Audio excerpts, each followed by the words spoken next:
Allman in the Morning on FM News Talk 97.1, 98.7, AM 1490, and 97.1talk.com. We are going to come back to the Bill O'Reilly situation here.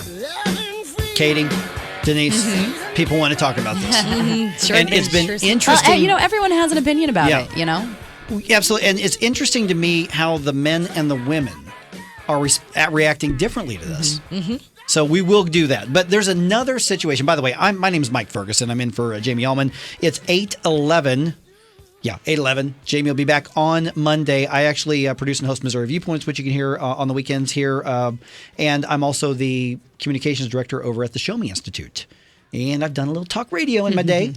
So love being in here. Thank you all for having me. Absolutely. Happy to have you here. Yeah, thank you for coming. Oh, it's great. 866-455-9797. That's the number to get involved. Yes, we will talk about the whole sexual harassment thing and Bill O'Reilly. Is this a big conspiracy on the left to take down Bill O'Reilly?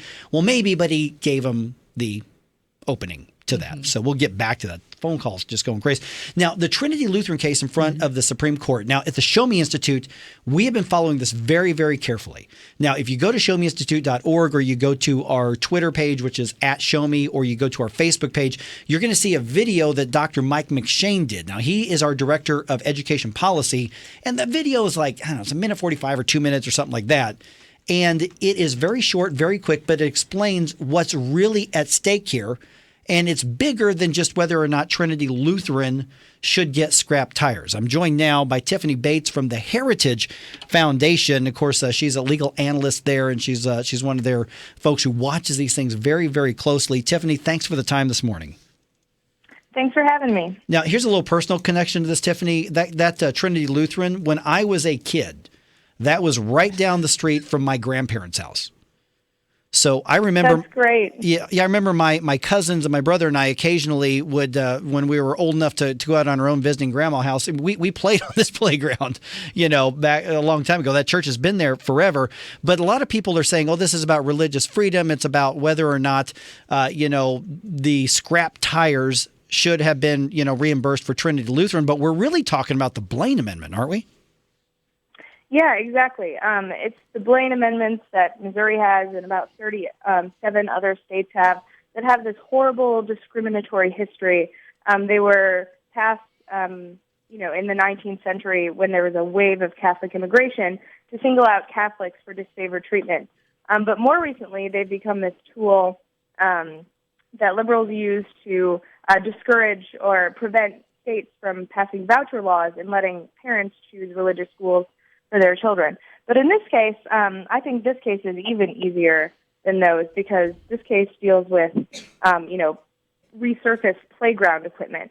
And the church who met the secular criteria to get this grant were denied this grant solely because they're a church. And that's a problem under our Constitution. And we're talking about the Blaine Amendment. This is often what's not cited, but what people are referring to, and they say, at least part of the discussion over separation of church and state. And what Tiffany was just referring to, Tiffany Bates from the Heritage Foundation, is this application with the scrap tire program. So these tires are going to go into a landfill, but the state says we don't want them going into a landfill. We want to recycle them. We've got this program to kind of incentivize people to use these scrap tires. Out of all of the applications for this program, Trinity Lutherans was ranked 4th or 5th or something like that by all measures. They should have gotten the scrap tires. We're not talking about money going towards tuition. We're not talking about money going towards building a religious school. We're talking about little Lutheran kids not skinning their knees on the playground. How does that, and people are saying, Tiffany, like, well, yeah, but if it's money going towards a religious school, then we're violating the separation of church and state. Respond to that. Yeah, so I think this question is something that even some of the liberals on the bench were skeptical of. Questioning the lawyer for Missouri. They said, well, what about fire protection and police protection? Could the state refuse to fund that because it's a religious school? Or even Justice Breyer brought up crossing guards. Is that okay? And I think this situation with the playground service is much more like these things, and they obviously don't, promote religion by providing basic safety features. And with Neil Gorsuch now, of course, this will be the first major case that he's hearing on the U.S. Supreme Court. It sounded like this may go the right direction. Is there, I always worry about, Tiffany, unintended consequences. Now, I think you're right on this completely. Is this something where the court could say, okay, we're going to rule on maybe this application of the Blaine Amendment and the argument over church and state? Or is this something where you think that the Blaine amendments in those 38 states could be struck down lock, stock, and barrel? And could that open up possibly other problems for religious organizations or for taxpayers funding things that we shouldn't be funding down the road? No, I don't think that's going to be a problem here. I think the ruling will be on more narrow grounds, especially since it's unclear whether they could take all these Blaine amendments down with one fell swoop. The better solution is, and there have been some recent state efforts to repeal those Blaine amendments on a case-by-case basis. But I think in this case, it especially doesn't cause a problem because, this is playground equipment, safety features.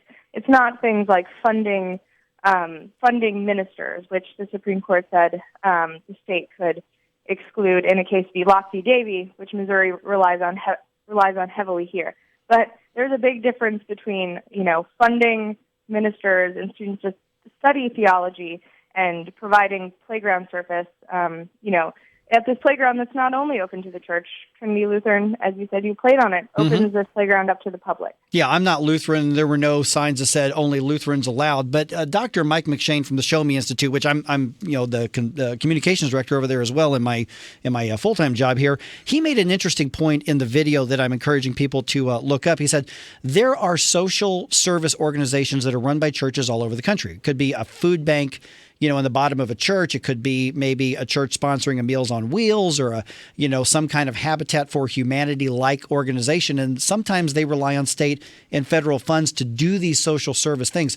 Is this ruling something that could impact something like a soup kitchen or a food bank? Yeah, it could. I think, a lot of these programs you mentioned, especially in a lot of nonprofits that are affiliated with churches, run programs like these, food banks, but also to help rehabilitate prisoners, very lofty goals that are so good for society. And I think an adverse ruling could very well stifle some of these activities and some of these churches do that benefit the public as a whole. All right, Tiffany Bates from the Heritage Organization. Somebody wants to be in touch. They want to track your coverage of this, or they just have questions. What's the best way to be in touch? You can follow me on Twitter, Tiffany H. Bates, or find me on heritage.org. All right. Heritage.org/courts is a great place to start. All right, Tiffany, thank you so much for the time. This is a bigger deal than what a lot of people think. A lot of people think it's just over, hey, we're funding religious schools. It's really not that easy. Tiffany, thank you so much for the time. All right, we still have a lot of people that want to talk about this Bill O'Reilly situation, so we will go back to that. But really, I encourage you, go to the Show Me Institute's page at showmeinstitute.org. Look at the video from Mike McShane. It puts a lot of this in perspective. And if you follow comparative religion, it is interesting that the Lutherans may be the one who breaks the anti-Catholic bigotry. Allman in the morning. I'm just saying that, Catholics may actually like something Martin Luther did. You'd have to study some comparative religion to get that. All right, still ahead. Bill O'Reilly, whose fault is it? Why not just his fault?